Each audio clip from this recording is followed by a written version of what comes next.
توقيف مشروع أمام ملعب ابن بطوطة.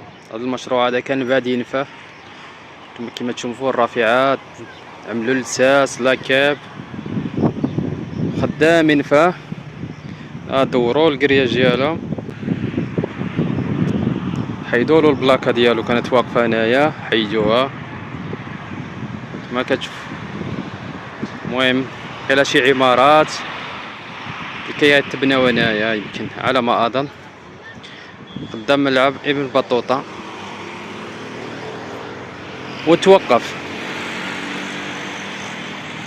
هادي شي، المهم توقف هادي شي 4 شهور ولا 5 كتار. المهم توقف ديك شهر 10 كتوقف هذا المشروع هذا في الشتوية توقف. جا قدام الملعب اونفاس مع الملعب. دابا هذا المشروع هذا صافي يتلغى في خاطره. عملوا هنايا واحد الكراطاج، واحد الكراطيه عملوا فيها على الاغلب يعملوا فيها باركي تا هو واحد صغير.